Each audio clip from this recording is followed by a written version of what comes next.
Hi, welcome to the Fools and Sages podcast. I'm Boaz. Brian is here with me as well, and we're very excited today to welcome Rabbi Jack Shlacter. He's the rabbi at the Los Alamos Jewish Center and was the officiant at my wedding, which he did an amazing job of. And Rabbi Jack, we're so happy to have you. It's a pleasure to be here. Thank you very much, both of you. Yeah.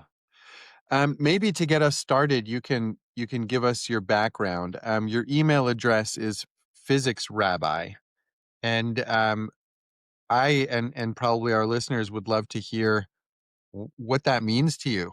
Um, how do physics and being a rabbi, how did that come together in your life? I thought all physicists were rabbis, but maybe that's not right. Um, no, I wanted to be a scientist from the very early days of my life. I probably thought I was going to be an astronomer. And then when I went to college, I got convinced that physics in the hierarchy was above astronomy. So I became a physicist. But I've been a physicist my whole life, and it was a wonderful career at Los Alamos National Laboratory. I showed up in Los Alamos as a 25-year-old graduate student, intending to spend just the summer in Los Alamos and then go back to the University of California at San Diego to complete my PhD thesis. When I showed up in Los Alamos, I didn't know a single person in town. And I had probably not set foot in a synagogue for 10 years.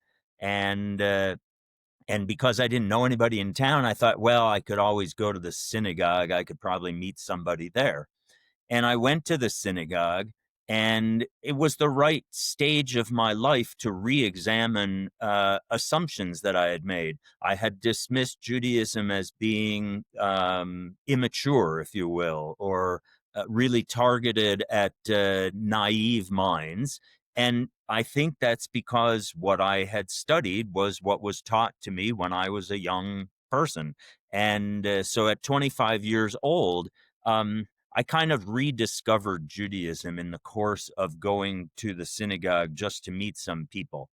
As far as my physics career went, it took a strange turn. I ended up staying at Los Alamos instead of just spending the summer, and I completed my thesis work in Los Alamos, which worked out ultimately beneficially because I had the opportunity to become a staff member immediately after I got my PhD. I never did a postdoc. They already knew me. I had been here 2.5 years. And so they hired me on as a staff member right away. And I ultimately spent basically my whole physics career in Los Alamos. I took a few years off at two different stages of my career to work in Vienna, Austria, but mostly my career was in Los Alamos. And over the course of being in Los Alamos and then starting to serve in a lay leadership role, I decided I really wanted to pursue my Jewish interests in depth. I wasn't really anxious to pick up and go somewhere else and go to a seminary. But a rabbi of some note, Rabbi Gershon Winkler, decided to move to northern New Mexico. And when he moved to northern New Mexico, he was willing to take me on as a private student. And I did that in parallel with my physics career. So ultimately, I went through an ordination under his auspices 30 years ago. And I've been a rabbi now for 30 years and a physicist for even more than that. The private ordination is rare, right?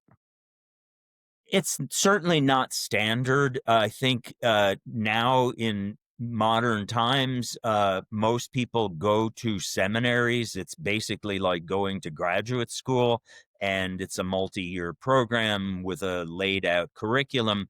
The private ordination, what we call smicha, is certainly has the ability to tailor things to the individual in a very particular way. It's not so common, but it's not so uncommon either. It's the way that ordination used to be done, but we became much more formalized, of course, over the last few hundred years, and so I would say most rabbis go through seminaries. So it's really interesting to me, and this might end up being the theme of our conversation today. You know, I think of um, science and scientists, and maybe this is because my own father is a retired scientist, as tending towards being really rational and materialist, and kind of having a worldview that doesn't have a lot of room for the divine. And I'm really curious what you meant when you said that when you return to the synagogue, your kind of immature or naive understanding of Judaism was replaced with, I assume, a more mature and informed one. And what was that difference? Um, so you've touched on several important points, Boaz. First of all, yes, I think scientists generally are pretty left brain and try to look at the world fairly rationally, and that might seem at odds with some understanding of the divine. But I read an article one time where somebody professes to be an atheist and is challenged and is asked the question, describe to me the God that you don't believe in. And I think that's actually a well posed question, because we have some understanding of what we think we're supposed to believe is God, and then many of us reject that, and so we then feel that we're atheist.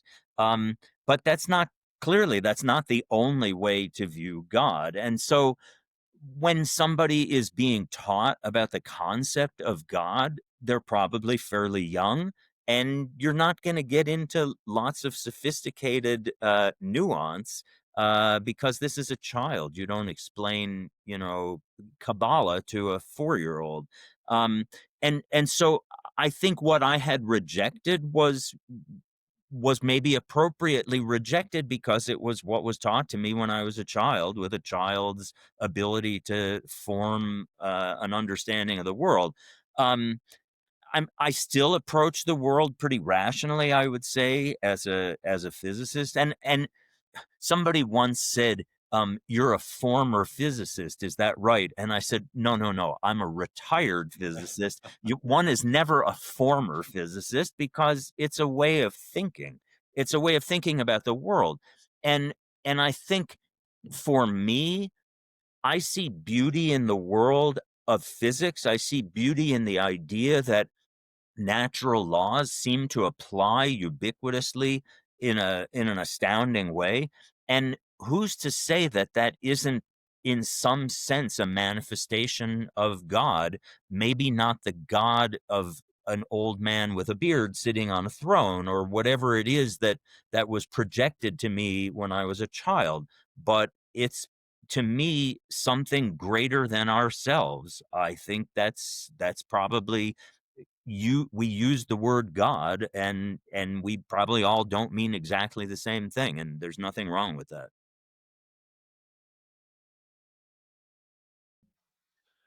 So, Rabbi, we've had a recurring, well, we've gone through a lot of the different philosophical traditions, and we regularly visit this idea of the traditionally was called the great chain of being, from matter to life to consciousness to conscious awareness of consciousness. And we've talked to people who believe that that ladder stacks from the bottom in a materialist fashion, and they tend to suggest that consciousness comes out of what they would call an epiphenomenon.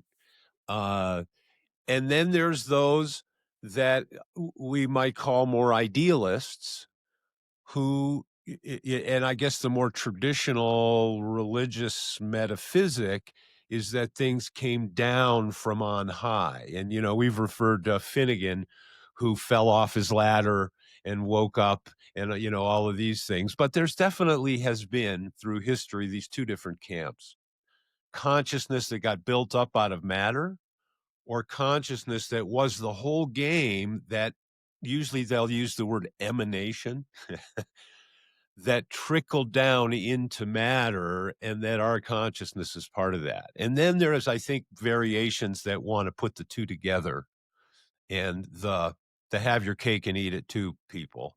And so I'm wondering, what do you think about that in general? Do you think consciousness is an epiphenomenon, or are we drops of superconsciousness that's slowed down itself into matter? I mean, what do you think about that? Yeah, I knew that by being on this podcast, I would learn something, Brian. That was the reason why I wanted to Oh, participate. So I think your explanation of this dichotomy probably is as clear a description as I've been given by anybody. So thank you for that. Um, oh, well, thank what you. what I can say is that this may seem like a tangent, but I don't think it's a tangent. There was a great Jewish scholar whose name was Gershom Scholem, and he kind of resuscitated the idea of Jewish mysticism. Um, in the 1800s, mysticism. So in the 1800s, scholars of Judaism wanted to approach Judaism in a very scientific way. And so the idea that there was a mystical element in Judaism was somewhat suppressed. It was viewed as this is just a minority view and never really had much importance. And Judaism is very rational. Sholem in the 20th century started to study that and to actually refute that approach, and showed that mysticism actually was a more important part of Judaism than people had been led to believe by these rational scholars from the 1800s. Um, Sholem approached Jewish mysticism as an academic, and he uncovered documents and manuscripts, and he systematized the volume of literature that was out there and organized it and synthesized it, and actually brought great coherence to the topic of Jewish mysticism. However, he was criticized by mystics as not being a mystic, right? He was an academic who studied mysticism. He was not a mystic. Um, I probably learned much of what I know about Jewish mysticism by reading Gershom Scholem and then his students subsequently. And I would put myself in the same camp that as a physicist, I think I'm pretty far afield from being a mystic, but I appreciate what mysticism has to offer, and I'm interested in it in maybe more a scholarly way than in a seeker's approach. Having said all that, when I speak on this topic, I'm speaking more from the perspective of somebody who's trying to understand what it's about, not somebody who's actually seeking the divine through mystical practices. And so this is going to come across very naively, but it's going to come back to what you said. My understanding of what a mystic in general tries to do, and certainly this applies to Jewish mystics as well, is that we struggle with two different, very diverse perspectives on God. One is God as beyond all comprehension. And this is kind of the, super whatever it was that you were saying, right? Something way beyond anything we could possibly comprehend. Um, that's one image, if you will, of God. But when we go through hardship in life and we struggle with personal issues, what we want is a God that's very close to us, that's very, it touches our soul in a very deep way. And And so Jewish mysticism, which is pretty formalized, if you will, is a structure to connect that one image of God beyond our comprehension with the other desire of a God that's intimate and close and caring and some entity that we can approach as on a personal basis. And what Jewish mysticism, what Kabbalah does is bridge that gap with, in fact, one of the words that you mentioned, which is what triggered this train of thought for me, emanations, that there are multiple emanations of God, and there's sort of a hierarchy, if you will, and these emanations are the process by which this beyond comprehension God connects to this intimate personal God. Now, having said everything I just said, Brian, I have no idea if that even begins to explore what you were asking. Right. No, I understand. And you know what you're saying also makes me want to sort of give a maybe a little prolegomena. Uh, I I don't want people. Or how do I say it? I want to contextualize this correctly. People might tend to think that we are talking about Jewish philosophy as a specific sort of parochial kind of ethnic side channel. But what I would like to do is contextualize that a little differently. I'm not Jewish that I know of, but in my generalist study of metaphysics and mysticism and all this, it's absolutely been a critical part of uh, getting pieces of the puzzle to get the broadest picture for understanding. And so I want the people listening to understand that part of the significance of Jewish philosophy is that it didn't just drop off of a tree somewhere.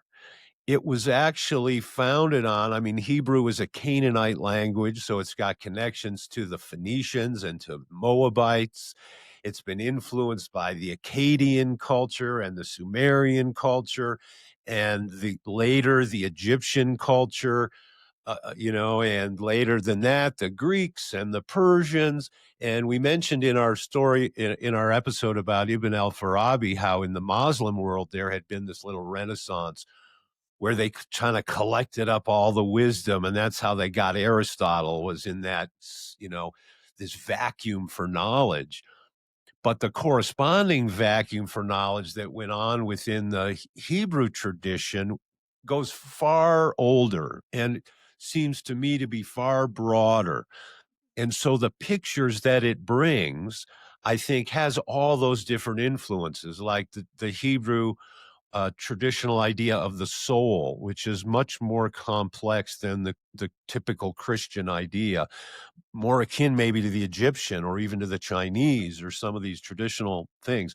So I just want to put that all there as setting, this saying this, we're not just trying to understand this little cultural thing, we're actually understanding a main theme of the philosophical traditions of the Western world, and I would argue the world globally.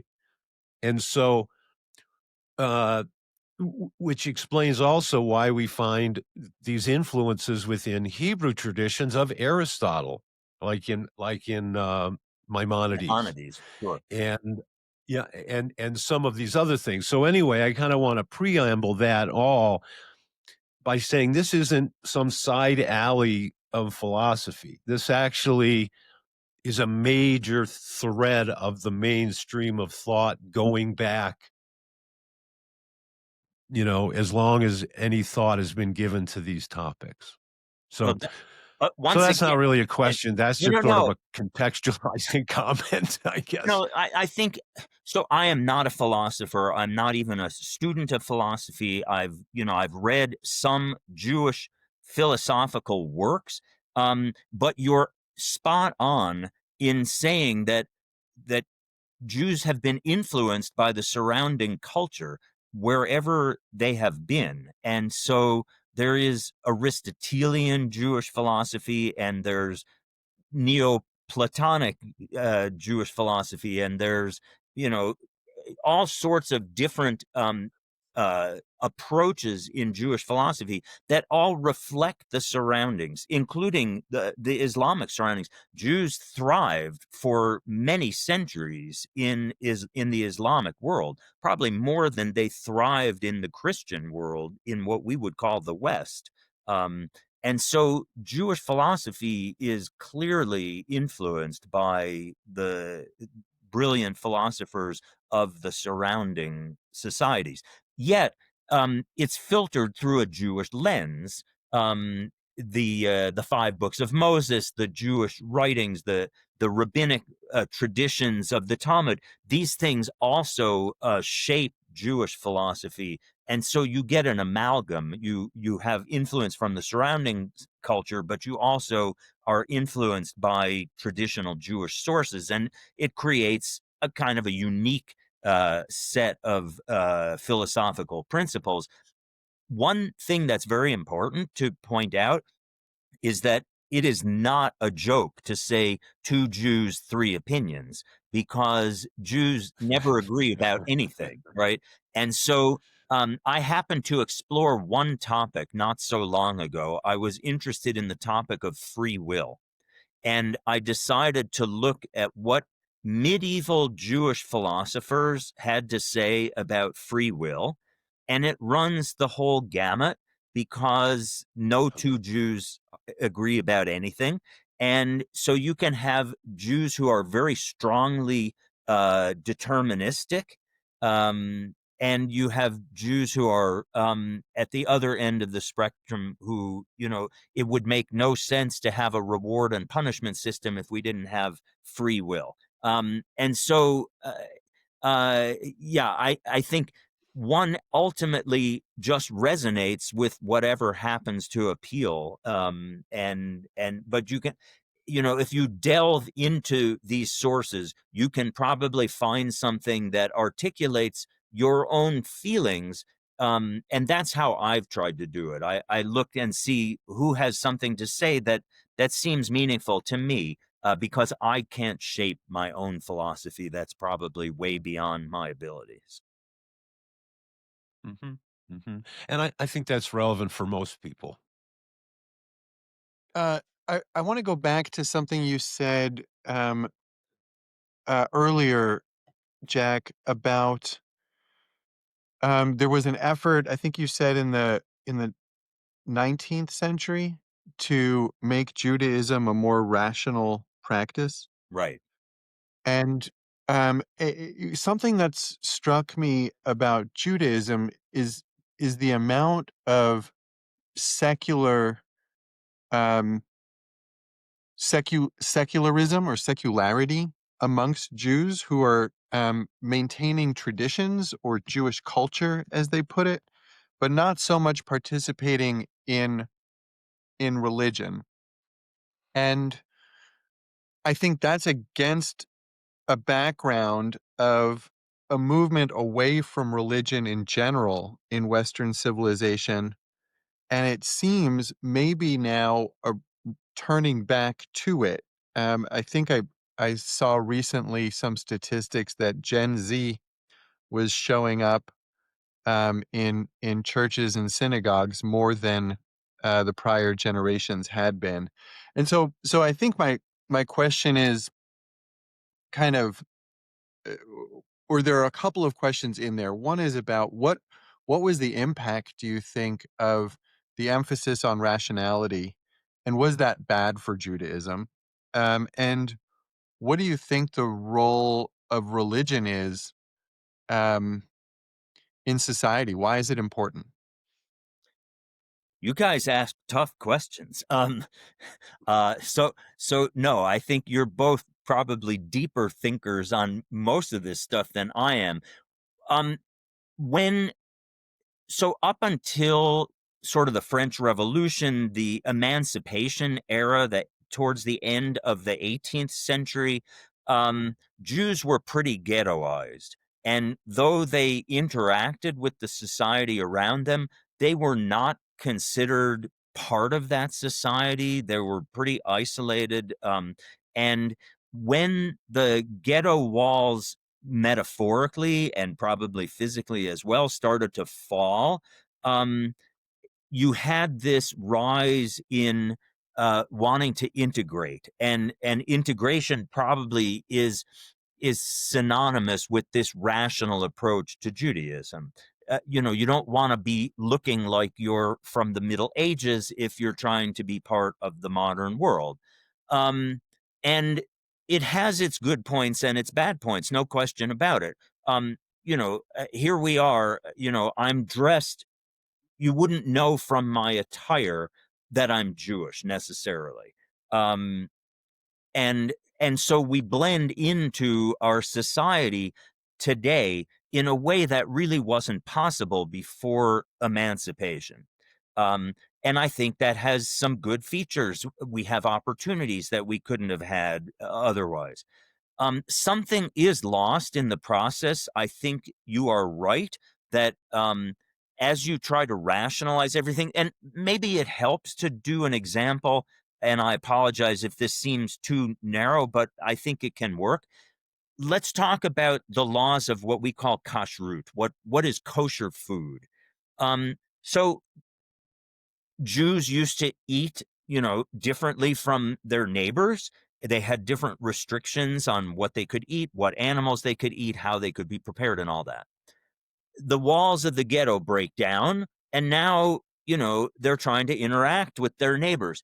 And if you approach this with a very rational mind, you could say that people were getting sick or dying from trichinosis, and that's the reason why we established some rules that said there are certain animals that you can't eat, because they found out by trial and error that people were getting sick. And so, okay, so you impose these rules.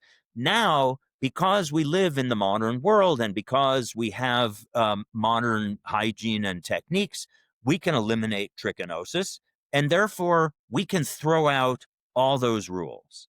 That's one approach. And so what is lost in that process is maybe what you might call religion, or, the practices that we would associate with traditional Judaism, because we've rationalized the basis for those rules. And so now we understand why they were put in place. And so we don't really need them anymore. That's one approach. The opposite approach is, this is what the tradition says. I don't want to integrate with the rest of the world, and I'm going to follow the tradition, and I'm not worrying about rational explanations for anything. And that's maybe a very traditional approach, maybe doesn't work so well for a lot of people in our modern society.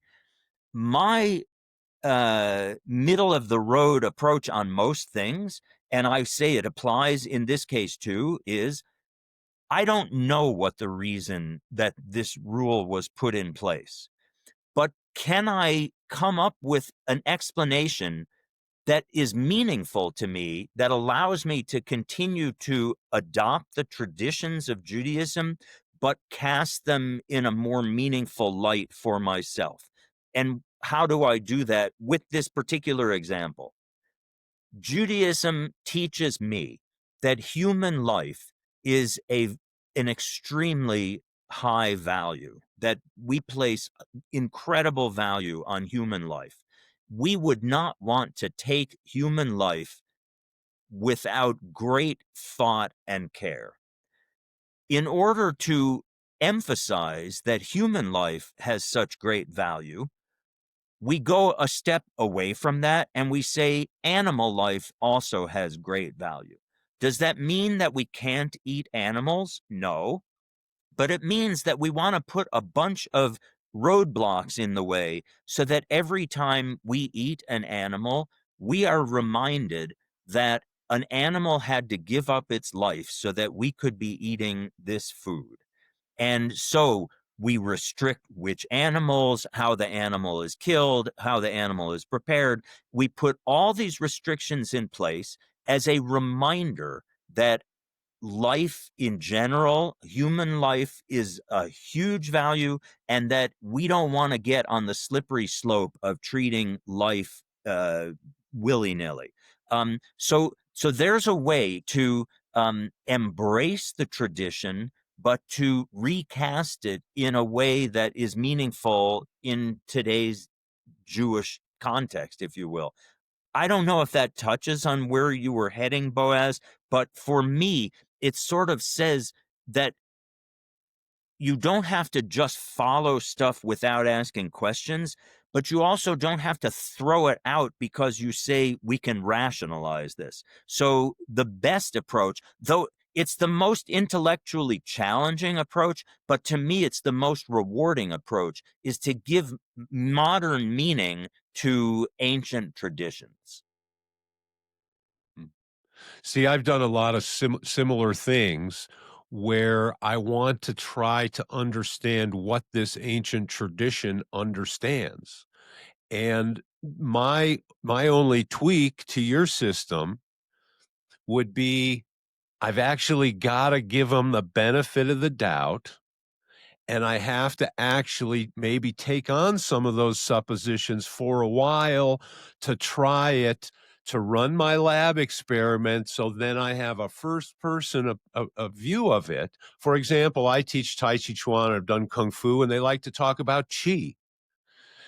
And it's very controversial. Is there such a thing? Is there not such a thing? And you have a lot of people with this much experience having extreme opinions about whether there's chi or there's not chi, or these people, they were all superstitious. They just rode around on animals their whole lives. What do they know? And all. And yet, the Yellow Emperor's internal classic talks about chi. So I have to say, well, maybe I'll give them the benefit of the doubt, and I'll do these practices as if. But then after a period of time, I'm going to run my analysis, and I'm going to say, was I barking up a tree with no critter in it? Or was I really, does it make sense? Can I find a sense? Did I get something communicated? And in most situations with long lineages, I've found that there's something there. That's just my 2 cents as a kind of a response. But I agree with you that we don't always understand from the beginning, and we shouldn't expect that a lineage that's thousands of years old just reveal everything to us just because we've knocked on the door. Reminds So me I of Chesterton's fence, right? Maybe we better just not eat the pigs because we're not sure exactly what that's all about. yeah, and maybe we ought to try, because I think our idea is to take these things as piecemeal stipulations, but they really are representations of an entire cognitive model, right? An entire sort of a worldview about how to make sense of certain things. And I think it's plenty to it's better to have a number of those worldviews that you can try on when you're sense making, rather than to say this is the worldview and we're throwing out everything else.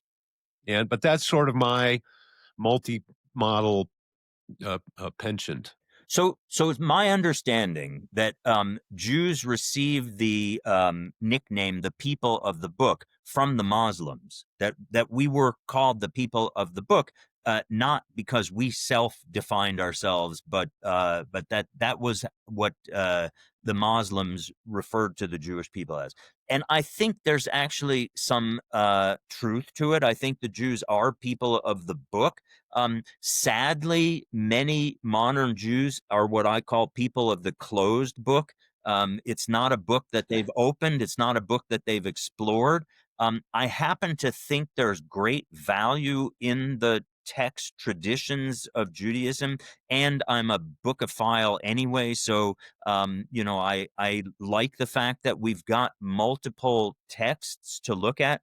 My teacher, who I alluded to at the beginning, Rabbi Gershon Winkler, was um, very strong on the idea of going back and looking at sources.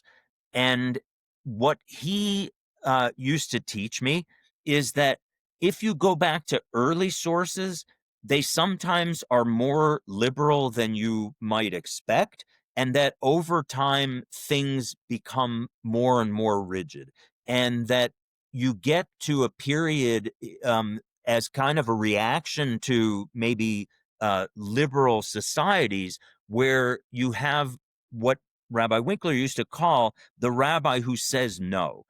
Somebody asks the rabbi a question, and before they can finish the question, the rabbi says, "No, we can't do that. We can't do that."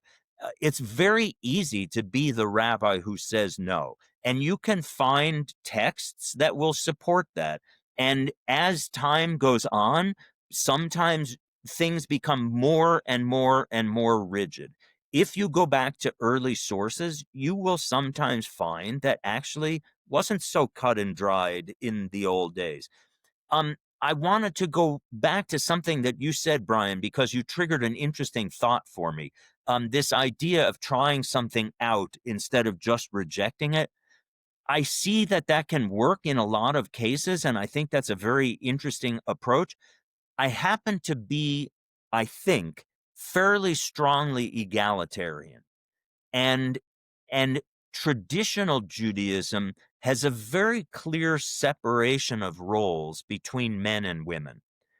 I am sympathetic to women who feel that um, has been an inequity that needs to be addressed, and I am not keen on trying it out and saying, let's see how it goes, where women aren't allowed to read from the scripture during a worship service, or women are not allowed, to me, that's not an experiment I actually want to run, because I think there's a fundamental there that may need to be overturned. Having said that, if you go back to some sources, I happen to just be looking at this recently, by the way. There's an early text, and it talks about lifting the what we call the Torah scroll, the handwritten 5 books of Moses, in a worship service, lifting the scroll to make sure that people can see what it says. And if you go to a worship service where there's a Torah service, you're familiar with this practice where the Torah scroll is lifted and the person turns around and everybody sees the scroll. If you go to this early text, it says men and women then recite the following line. Men and women. That means that there were women there who were participating in the service. And so we sometimes make things more rigid than they need to be. And on this topic, I'm very sympathetic to women who feel like Judaism has been written by men and is very parochial, and has marginalized women in an unfair way. Well, and you've actually come into one of my favorite topics. It's, in fact, I've used it so much I've sort of sworn off it, the H word, which is hermeneutics, which is this idea of how do I go back to an original source and not see it, we understand life from our own seat, like looking through a keyhole. And to be able to understand the text that was written by a person, a couple thousand years ago in a completely different setting, we have to sort of leave our little picture of life and humanity and the world and everything and expand it in a way that gives us a bigger view. And that by doing that, we're actually equipping ourselves to understand human life and the human condition and all those human questions in a much broader, a much more universal sort of a way. And so, for example, on the topic of women, I would say, okay, maybe we want to modify that, but let's also go and make sure that we understand all the things that the tradition was trying to tell us about the different roles, and understand the setting that lived in, and understanding the way human life looked, and understanding, that life was short and brutal, and surrounded with challenges, and so I do think that all of that sort of helps us sit in our own seat and make sense of our own life. Hmm. Um, Hmm. so anyway, that's I'm a big fan of this hermeneutic circle and of trying to understand life in the broadest terms.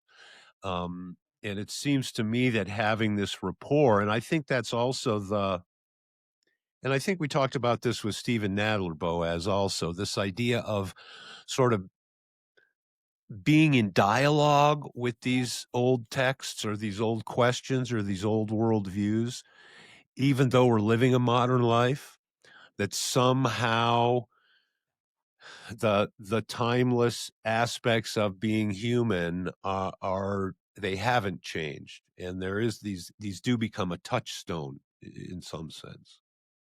I have a mental model that might be antiquated and probably needs an update. That a lot of religious practices were developed um, with the intent of increasing the likelihood and quality of mystic experiences. Not all religious practices, but a lot of them. And so, for example, I think that avoiding pork um, and and uh, having specific methods of butchering and other elements of kashrut um, actually contribute to, for lack of better terms, a cleaner psyche that's more able to level up. Um, Pigs being bottom feeders, um, and and and I mean trichinosis is like the physical level manifestation, but but you can imagine a connection between rolling around and eating your own muck um, with uh, with reducing the vibration at which higher consciousness might occur. And likewise, there's a thing in Orthodox Jewry about women covering their hair, and that's like a light version of the hijab in a way, right? Where it's kind of like creating structure around chastity and purity and removing temptation. I would propose with the intent of increasing the chances of leveling up consciousness, of leading a not only a good life um, in kind of like the ethical sense, but perhaps also living a good life in the evolution of consciousness sense. So religious practices are an interesting way to kind of practice or define religion, which I think you sort of did, Jack. I think you said that that participating in these practices essentially is the religion, um, and and we might not know why these practices exist. And I like the comment that was made about how these practices form a network, form a system, right? And I think that system has some intent. That and I happen to think that big parts of the system's intent are or ought to be for us to experience higher consciousness. Um, and that doesn't mean the same thing to everybody. I think having a good life can look like loving your family and not having a bunch of your own noise in the way. I think that there can be a, a very moral life doesn't have to include um, experiencing unity with all living beings all the time, or whatever higher consciousness entails. So that's my 2 cents on it. I don't know if that's interesting to you. Yeah, no, I think that's another dimension of what the traditional practices can provide. I think they also allow for societies to function. Judaism is not, a person on a desert island by themselves. the practices require a community. And how do communities function? You have to have some rules in place, and I think that's part of what these rules do as well. So I I'm not disputing that they contribute to um, a fertile ground for higher consciousness, but that's probably not their only function. And so nothing wrong with them working on multiple levels. I think where you can have a problem is where a rule is in place that you might think makes it harder to achieve higher consciousness, but it actually makes it easier for society to function. And so now there's some tension. I'm not sure an example comes up immediately, but I can imagine there are some things that way. Mhm. I think of that as an eggshell function, that while the chicken is developing, that eggshell is critical. But at a certain stage of development, it's gonna really hold the chicken back. And so it becomes a natural function of the chicken to overcome the shell to go on to higher chickenhood. And That's I think I a love lot of that. things maybe work that way. Well, I will attribute that to you, Brian. I will probably use that sometime. That's a very I like that image. Yeah, yeah. Well, you're welcome to it. I want to stay on the role of religion to the earlier question just a little longer because I think you would agree probably that we're experiencing uh, an epic level of fragmentation and polarization, political and ideological and depression and obesity and all kinds of physical and mental ailments seem to be increasing. Um, a- and and yet, I think when we look at the role of religion historically, it's not all good. There have been plenty of negatives that have come out of certainly orthodoxy. Um, so I'm curious, Jack, what do you think about the polarization and fragmentation that we're experiencing? And do you have any opinions about the role religion might have, or the role religion has had in contributing to the what I'm calling increased fragmentation and maybe towards coherence and how do those relate maybe? So for me, one of the fundamental teachings in Judaism comes out of the very early parts of the book of Genesis that says that human beings are made in the divine image. I think what we sometimes forget is that that text is actually pretty general. It doesn't say male human beings. It doesn't say Jewish human beings. It doesn't say adult human beings. Doesn't say white skinned human beings. It says human beings are made in the divine image.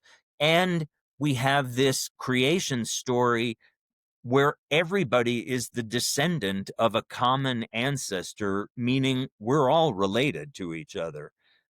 It's unfortunate that we forget the importance of that early teaching. And I can't speak to all religions, but what I can tell you is that my understanding of Judaism is that this is a very fundamental teaching, and it's one that bears constant repetition, that every human being is made in God's image. When we look at the face of another human being, we are seeing a reflection of the divine, whatever we think the divine is. And we should remind Mhm. ourselves of that. What can sometimes happen, and I think this could be genetic now, it could be tribal, is that we feel the need to be protective, and there's an us and a them, that we're not so comfortable with the idea that all of humankind is part of the same team. And so somehow we're worried. I don't know if it's a scarcity mentality or a resource constraint concern, but we're worried about our group at the expense of some other group. um And I think maybe again, and I'm hardly a deep thinker on Judaism. I can't even remotely pretend to know anything about other religions. But again, one thing that I think Judaism is very clear about, not only that every human being is made in the divine image, but that this is a rabbinic teaching that all righteous people have a place in the world to come. Now, this is without defining what we even mean by the world to come, without going into an elaborate description about what happens after we die and what is heaven and all that.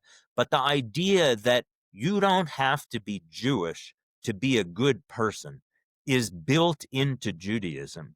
And so there's no need for me to go out and try to take somebody who's not Jewish and convince them that my way is the right way. There's a wonderful image that I read in a book by Monsignor Thomas Hartman and Rabbi Mark Gelman, and the image is a mountain, and everybody's goal is to get up to the top of the mountain. Our family, the Jewish family, has a tradition that we take this route that goes around the northeast side of the mountain and then skirts back over here and then comes up and ends up at the top. Other people have traditions that go different routes, and there's nothing to say that my route is better than your route. It's just my family has been using this route and I'm following in that tradition. But we ultimately are all trying to get to the same place, and there's no better or worse way to go. I like that image. I think again, these are teachings that it wouldn't hurt if everybody absorbed this, and maybe we'd be a less fractured, divisive society if that were the case. Right. And I'd like to footnote from what you said there.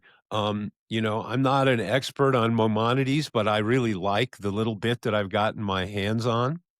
And he really, in the beginning, he really goes off on that idea of being made in the image of God. But he goes into that term image, which I think is Selem. And when he drills down on that, he says, we shouldn't be focused on the visual aspect of this, that what we're really talking about is a thing that is essential, the thing that makes it what it is. And that's what we have of God, which to me is much more powerful than to just say we're kind of a photocopy.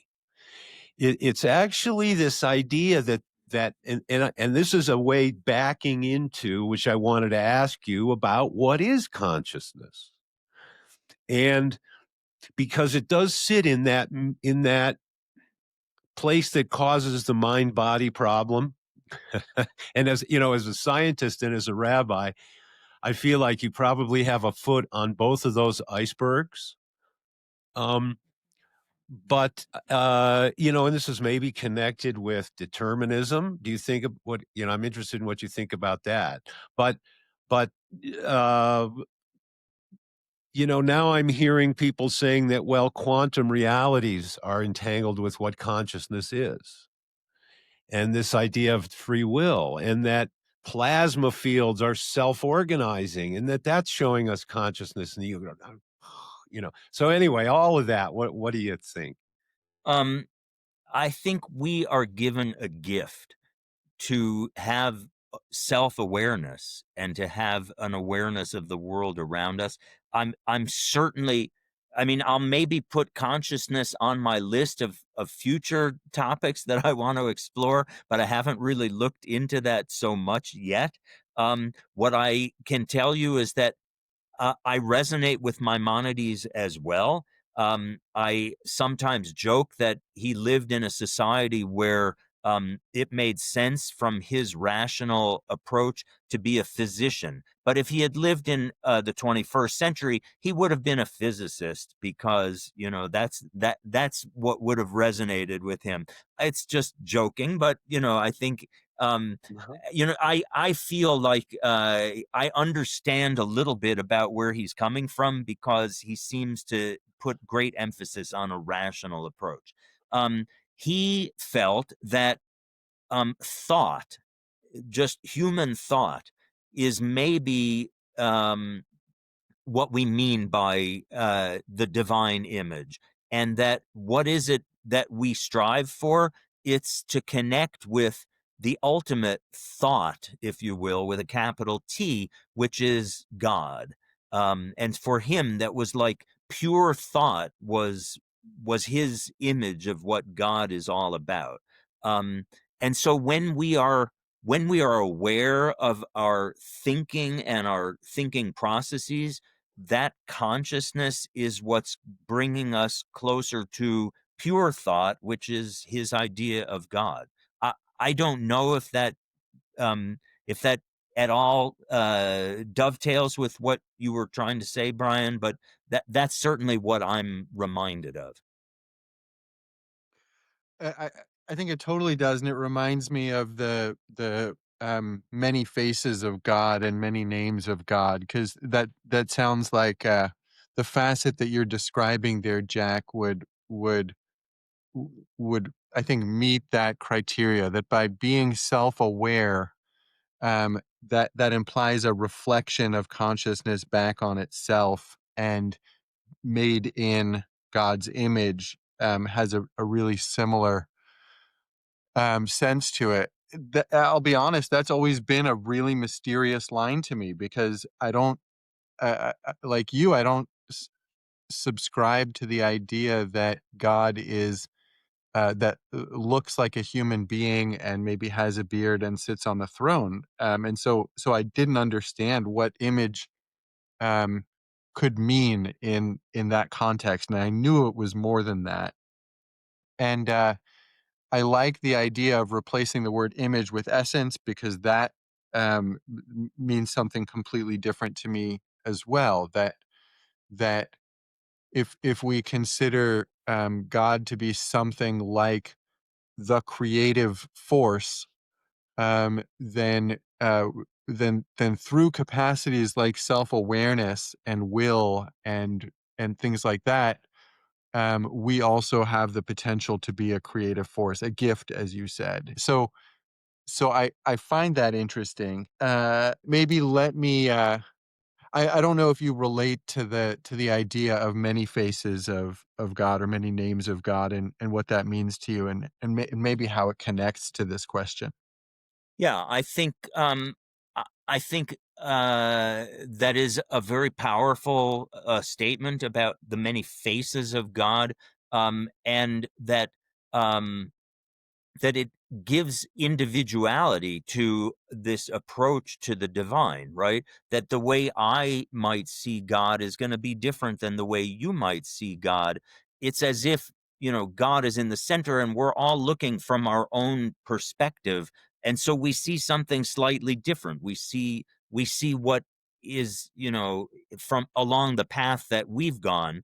It's not necessarily the same path that somebody else has gone. And it gives more flexibility. It gives more entry points, if you will, for people to access what Judaism has to offer.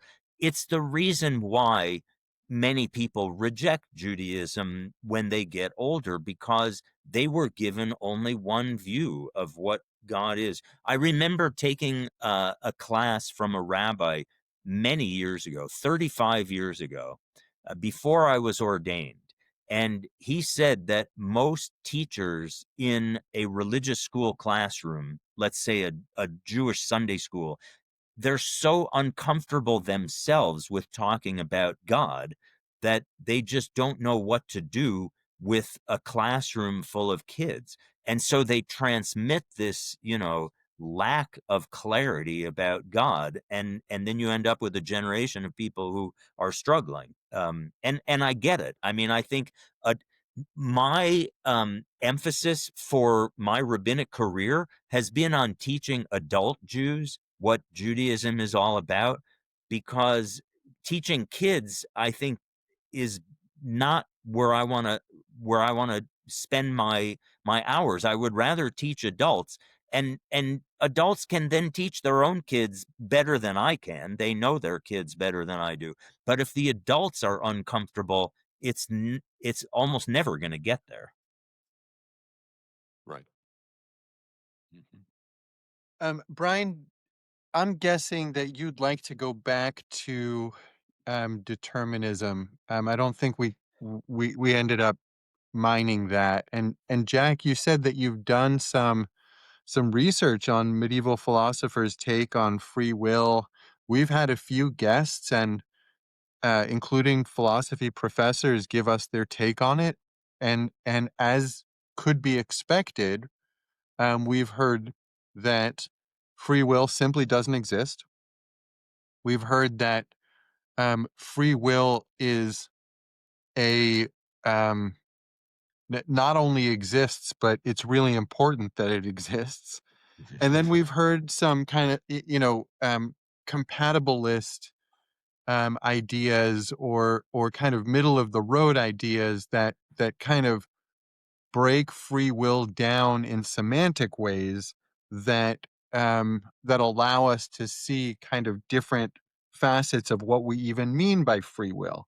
Mhm. So you've thought about this some. I'd love to hear where you'd like to go with it. Sure. And can you do that against a backdrop of determinism or not as a physicist? Sure. Since No, if absolutely. And again, I've kind of touched on this because it helps me to commit to giving a talk, then it forces me to look into a topic. And I had signed up last summer to give a talk about free will from a Jewish perspective, from mostly medieval Jewish philosopher perspective, and also from a modern neuroscientist perspective. So I came across at least some of the terminology.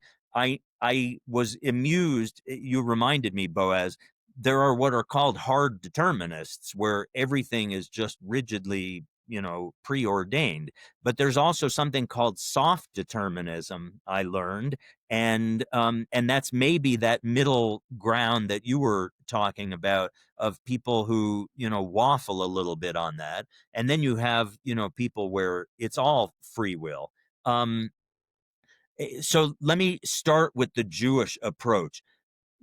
There are two ideas that are in conflict. One is the idea that God is all knowing, and the other is the idea that there is reward and punishment. And I think the problem is, how can you reconcile those two things? How can there be reward and punishment if God is, meaning that God somehow knows what we're going to decide before we decide? Um, and this sounds is like what a setup. Yeah, it is a setup, right? And this is what the philosophers struggled with, as I understand it, in reading the medieval Jewish philosophers, at least in short bursts. Um, so that's the dilemma, and some come out strongly on one side, and some come out strongly on the opposite side, and some are somewhat.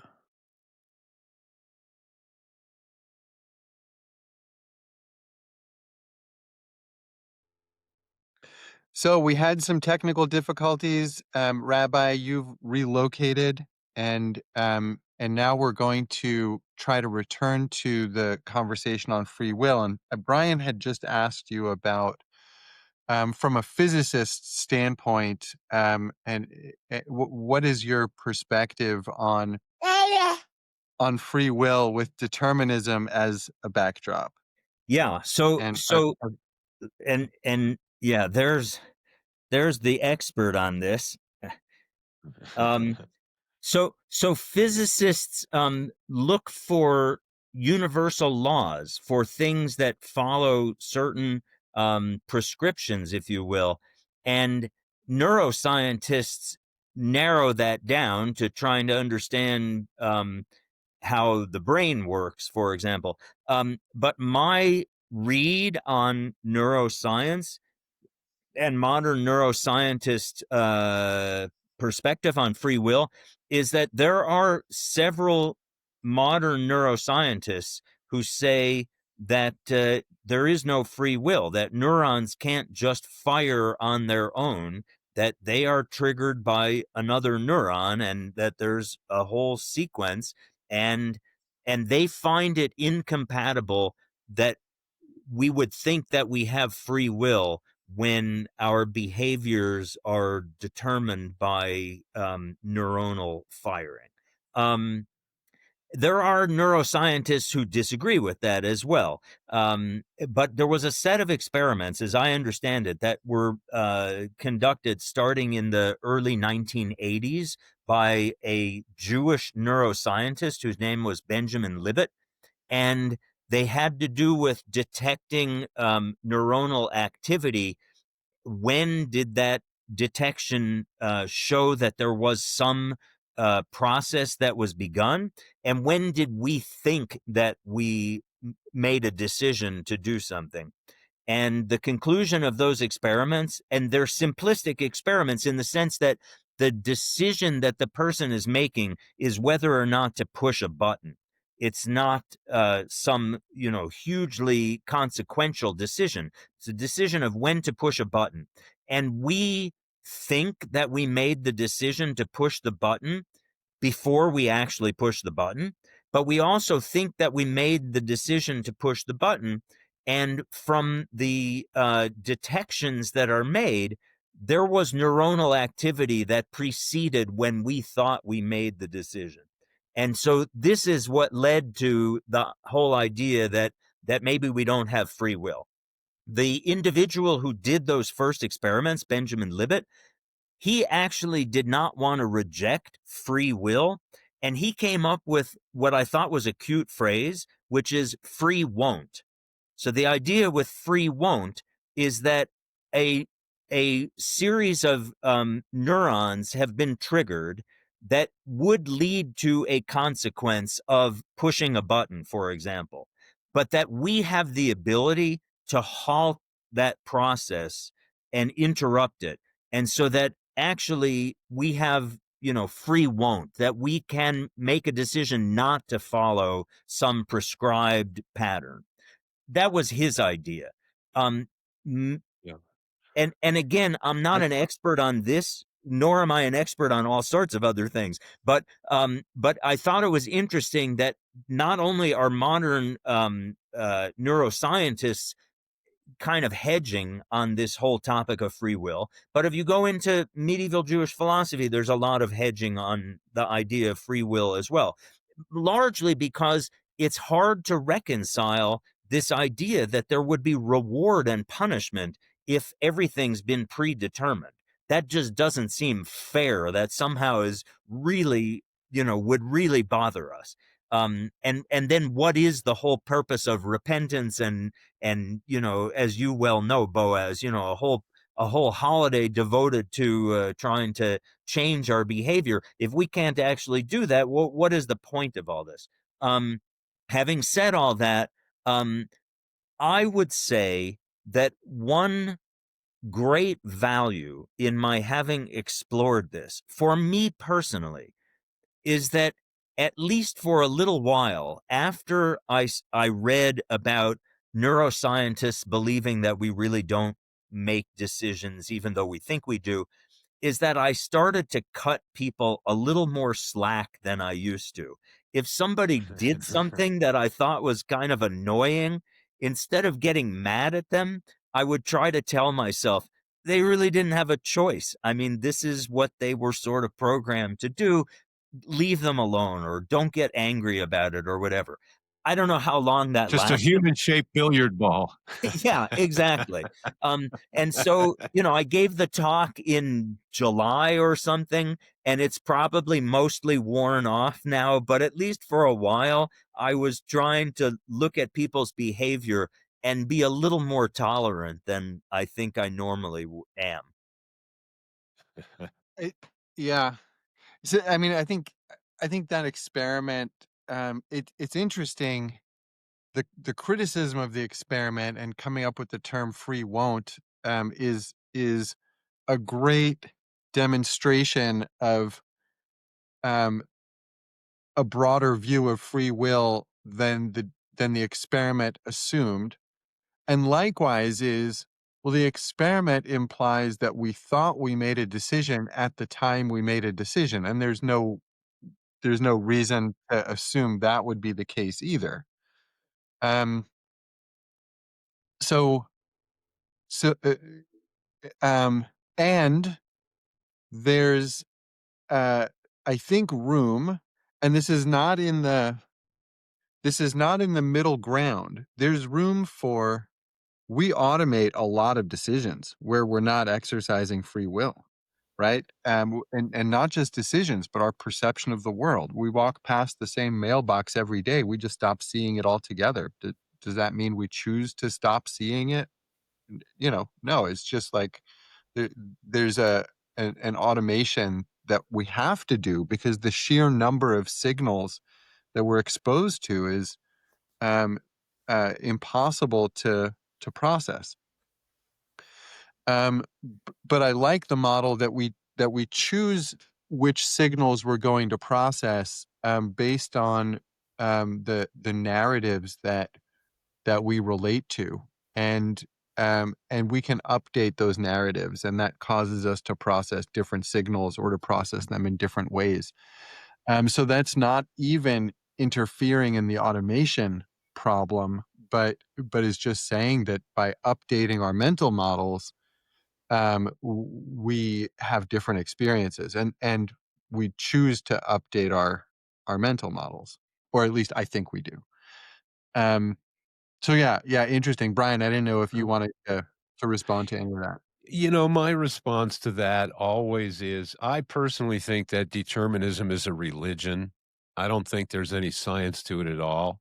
I think that they're actually writing promissory notes that can never be cashed because they always it's pretty clear because this is an old idea, right? And it goes back to, well, if we had this guy that was a super genius or a supercomputer and it could calculate all of the this, then we could, right? And it's always like, well, first of all, that's fantasy, so let's be clear about that. And I know that thought experiments are the coin of the realm in philosophy, but like I've heard it said that if you have a two arm problem, you have a lever that swings like a clock handle or a clock hand.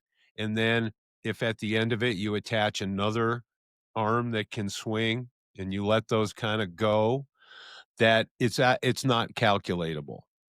Or if you've ever seen people try to predict the weather. Or I'm told that a vortex is completely unpredictable when things of that nature start to happen.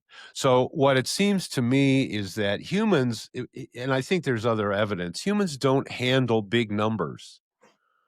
Once it goes on, Bergson says we're designed to make stuff, and that once things go beyond a certain level of complexity, our software doesn't do it. And so my feeling is that we're kind of carrying this, and the book that was reading, one of the most recent ones was Creative Evolution by Henri Bergson. And so, like you mentioned before, that's the one that's been swimming in my head. And, he makes similar arguments that certain things emerge, that there's a creative, he calls it elan vital, this creative urge that makes nature organize against the force of entropy. And because that still becomes, the determinist still can't explain any of that. Well, why does it stack up complexity? Why do I need a brain? Why did Brahms need to write beautiful music if it's just about me getting nutrients in the environment and succeeding to mate?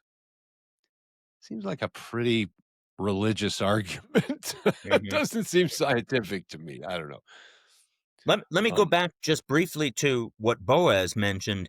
Um, about filtering out a lot of noise, right? I mean, if you heard every molecule that is hitting your eardrum, you'd never be able to hear human voice. So, we definitely are trying to suppress a lot of signals so that we can pick out the important ones.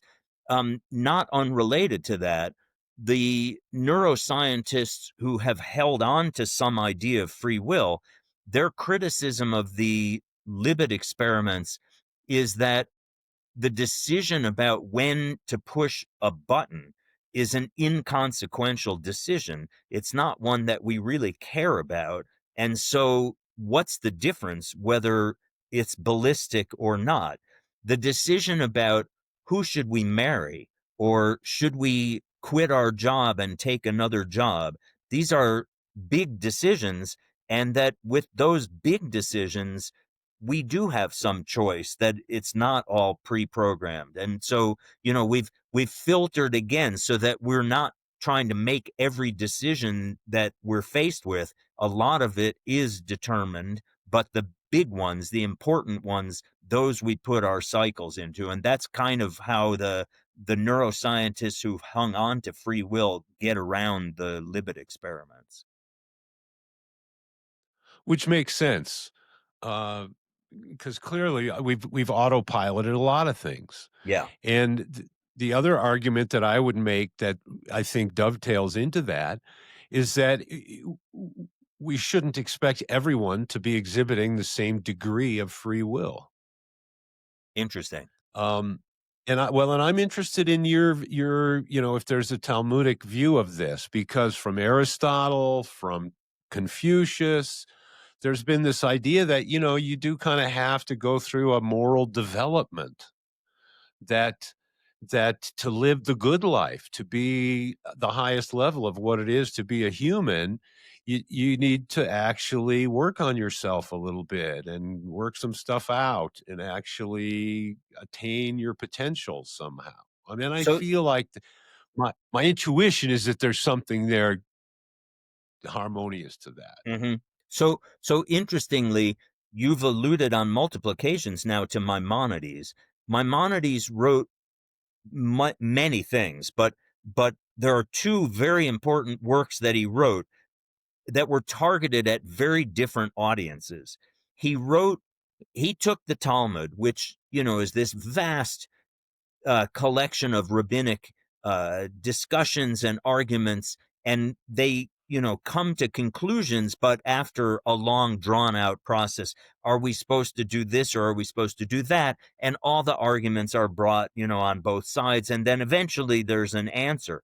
So Maimonides said, for the general public, they don't really need to see all those arguments. Let's just write something that gives the answers, and that'll put an end to all this endless debate. So he wrote this work that was intended for the masses and was intended to just provide answers for all sorts of questions that come up in practice. He later in Is his that on the life, Mishnah?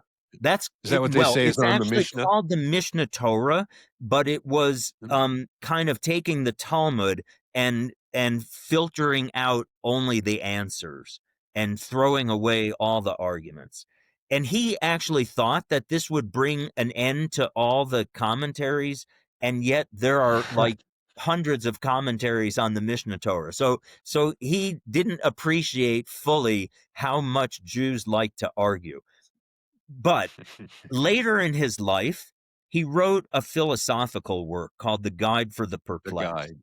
And that was not targeted at the masses.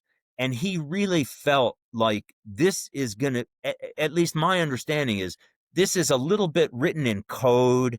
It's a little bit, unclear deliberately, because you don't want everybody out there trying to grapple with all these deep philosophical things. Not everybody is really capable of that. So I just wanted to come back to this idea that it's not clear that every individual has the same free will. I don't know if that's true, but at least that reminded me of Maimonides' approach with the Guide for the Perplexed, that not everybody is necessarily really capable of appreciating what he was trying to say.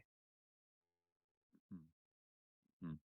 I think that that's one of the things that, like you had mentioned about your early experience with Judaism, is I listen in the world today and I hear a lot about Christianity and Judaism and Islam and Buddhism, but I know from personal experience that you're you're obscuring more details with using those names. You're plastering over nuance by doing that. And I think that this is a popular modern conclusion to leap to, because in America, at least, we're used to what I would call franchise religions. If I go to a franchise restaurant, I know that the burger is going to be the same, whether it's McDonald's in Atlanta or McDonald's in Portland. And a lot of these modern Christian religions, they stipulate this is what it is. We're going to say it every meeting. And if you don't do this, you're not part of it. And the line is very rigid. Whereas in the old traditions, like going back to Sun Tzu, for example, Sun Tzu would write what he thought, and then every generation there's a general coming after him saying, well, what he really meant. And they don't always agree. And there is this lively discussion because the times have changed and maybe the implications have changed. And so you get branches of understanding, sometimes widely divergent branches of understanding, that somehow all get painted with this broad brush. And so I always want to, we talk about the coastline of Norway as how much resolution is there in your map. And the more resolution you get, the more little inlets and the more little peninsulas there are. And that sometimes our big low resolution models really don't do us justice. And so I think in religions, that's generally the case, because religions need to appeal or need to be relevant to everybody that they're speaking to. Mm-hmm. And so that maybe does require a tuning of sorts. Yeah. And look, there was a book on the shelf in the library at the synagogue in Los Alamos. I remember the title was something that really bothered me. And I don't remember if it was "What Do Jews Believe" or something like that. And I thought, how can you put that into one book? Jews believe what, I mean, Jews are made up of, 16 million people or something. There's going to be 16 million answers to each question that you put out there. And maybe there's some, center of mass. Maybe, most Jews believe this, but really, why would we think that it's appropriate to tell somebody this is what you believe? I mean, really, you should have the freedom to believe. But practice And can one of be my different. prayers and one of my prayers is that my belief in the future is more refined than my belief today. Yeah. Yeah. It would So, be a pretty boring life if you were going to be the same day after day. Yeah. I think that is itself an argument for free will, but I'm not competent to make it, right? The fact that we experience a teleology of our own lives, but can only manifest that through the choices that we make. Um, it just implies to me that those choices are demonstrative of our our uh, our agency, that we have agency. Hmm. well, and we Um, talk about a cognitive model, and I think what makes it into our cognitive model and the way that it makes it in is a function of that inhibitory function, that it is that filtering. That, we've said before, some philosophers say that who you are is your interpretation of the world. Well, that's exactly the product of that inhibitory function of picking and choosing of what stimuli do I ultimately respond to out of the vortex of stimuli that I am constantly immersed in, Hmm. Hmm. you know? It's almost like the free won't creates the negative that the image emerges from. Yeah. Yeah, yeah, yeah. That's a good way to put it. Hmm. So I'm curious to shift gears, and maybe we'll come back to free will. But Jack, you and I spoke a little bit just ourselves about anti-Semitism, and it's a topic that is really important to me. I'm actually hoping to spend more of my time working directly on it in the coming months and years. And I also associate it with the political fragmentation um, that we referred to earlier. I don't need to like um, present that connection now. I don't think, although I'm happy to if the conversation goes there. But I'd love your thoughts on what's it all about and what do we do about it. I know that it's a topic dear to your heart, and that you're part of Rabbis United as part of Stand With Us, where you're working on this topic. So yeah, I'd love to hear your thoughts and kind of see what comes out of that. Yeah, I guess I think we've failed with our education system in trying to teach appropriately about this diversity and the value of all individuals. And somehow Jews got put into a bad category here. Um, I'm still acquiring books on this topic, but one that just arrived that I'm looking forward to reading. The title is "How the West Became Anti-Semitic." Um, and to some extent, I think the West is dominated by the church, and the church clearly had in its origins some strong anti-Semitism. Um, eh, I think more than anything, it's incumbent on Jews to teach what Judaism is and what Judaism isn't, because there's just very little understanding of this, I think. I mean, there's not so much understanding within Judaism. How could we expect that non-Jews really understand what Judaism is? And just as simple as a phrase, the chosen people, does that not just start to get people's hackles up that it sounds like a superiority thing? And that's clearly not what the phrase means traditionally within Judaism, right? It means chosen for a particular responsibility. In fact, it's not something that you necessarily would want to be chosen, right? To have additional restrictions on your behavior and on your what you can eat and on all those sort of things. So I think there's a big educational component that's involved here, and unfortunately we've got to take a two-prong approach. One is addressing the immediate problems, and the other is addressing it with a long-term view.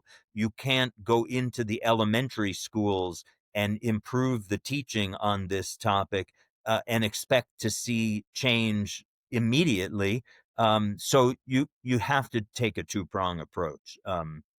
I will mention, by the way, that I am scheduled to leave my house in probably about 13 minutes because I'm going to meet with the principal of the high school here in town, because I think it is important for me to explain that Jews are maybe 1% of the population of New Mexico.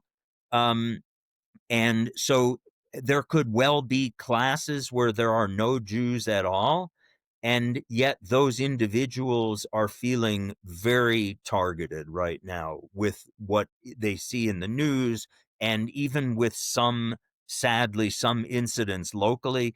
And it's just important for the principal to understand that there is a rabbi here in town, that it is part of my responsibility to educate and that I have not met him before, and so to do a meet and greet and to outline a little bit about some of this, I think it's very important.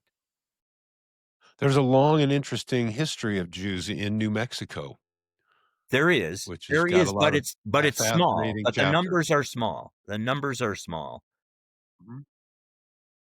Yeah. You In know, fact, I think the Catholic Church in Santa Fe, the big old one, was built through help from the Jewish community. A lot of people don't realize that. yeah, that's true. The cathedral in Santa Fe certainly had some was constructed in part through support from the Jewish merchants of Santa Fe.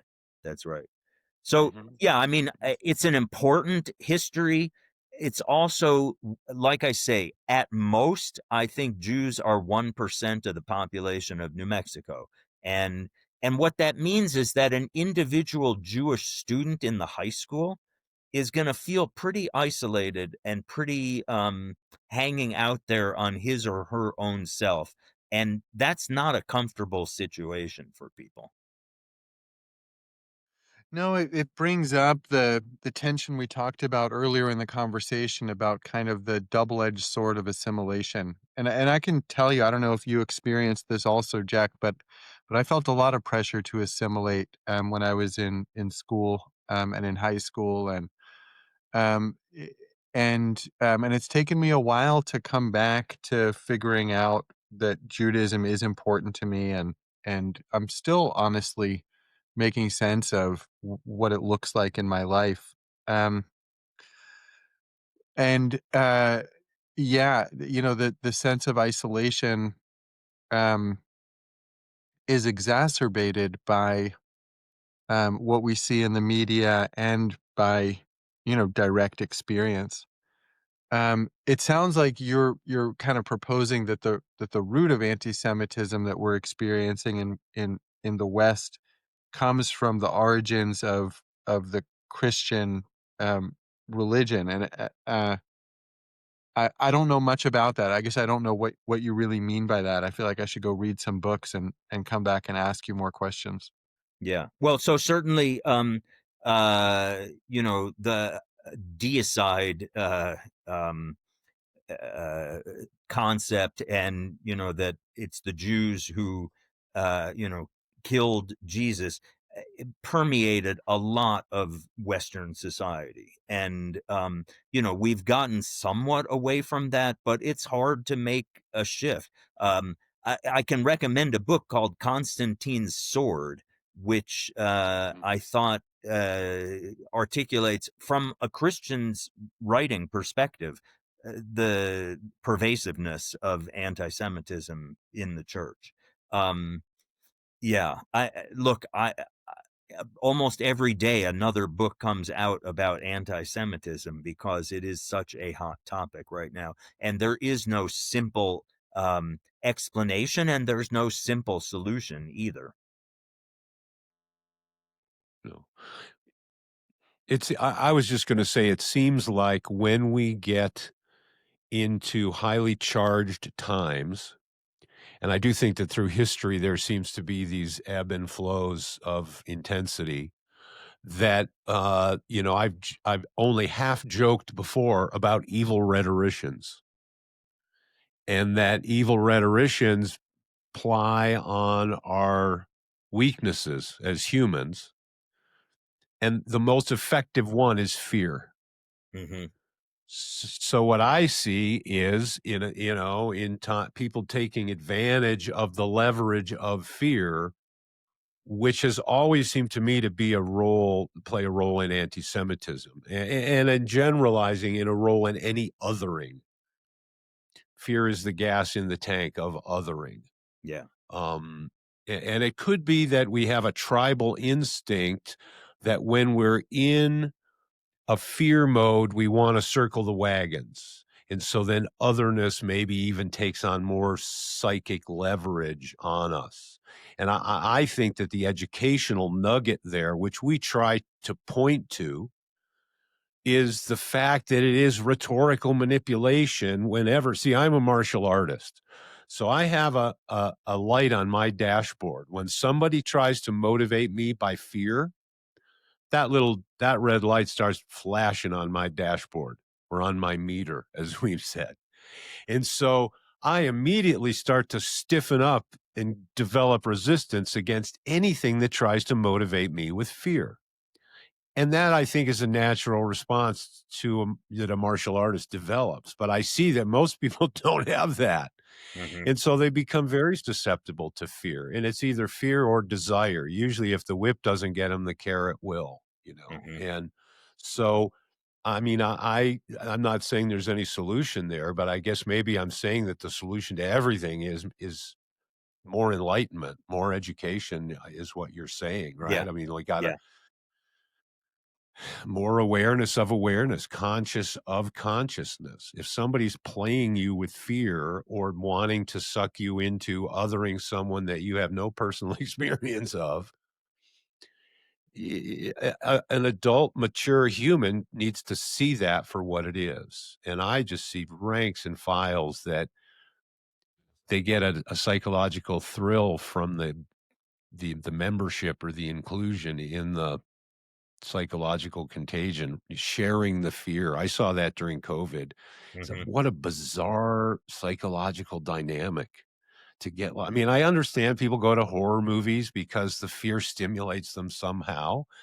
Maybe there's something like that going on. But Hmm. anyway, those are kind of my musings, is Yeah. that there's psychological weakness at the root of this, and that it's some form of education that actually has to do with immunizing our consciousness, our thinking against these communicable thought diseases somehow. Hmm. I mean, those are Hmm. my thoughts. Yeah, yeah. I think that's true.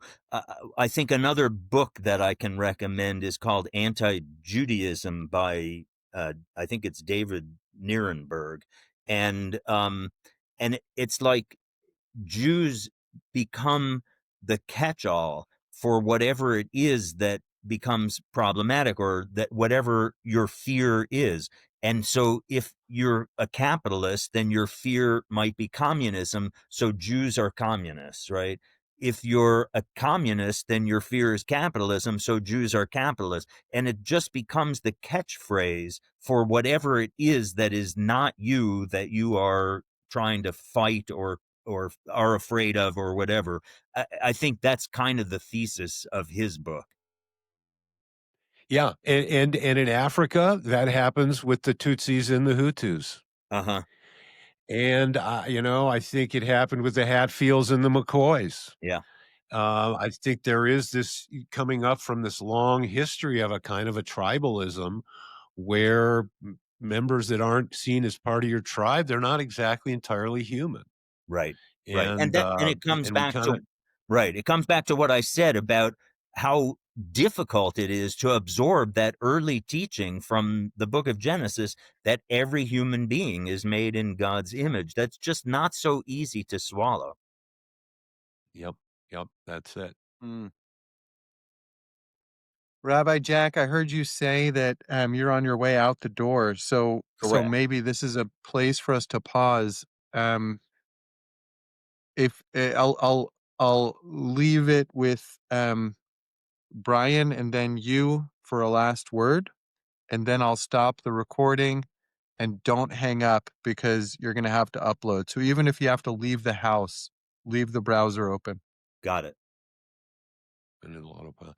Yeah, I mean, I just want to thank you so much because we circle around these ideas, not with the idea that we're going to answer these questions, since many of them go back to BC. uh, but that stirring the pot sort of generates a foment of sorts that gives us more opportunities for little ahas and for seeing connections that maybe we haven't seen before. And I think that your life, as well as your insight, have been perfectly situated to sort of look into a lot of the topics that we touch on. And I think there's a few that we could still, get some juice out of particularly maybe a conversation around ethics, Hmm. because I'm really all about what do you do as opposed to an academic philosopher that might be more concerned about what is absolutely. I'm interested in what do you do after breakfast? Yeah, And so I think that that you're also uniquely situated to maybe address that as well. So maybe we can look forward to a future conversation. my pleasure. My pleasure. I learned a lot. Well, and so did we, for sure, as always. Rabbi Jack, thank you so much. It's always a pleasure to spend time together. I look forward to next time. Um, we'll be with you in spirit as you talk to the school principal, and look forward to seeing you soon. Sounds good.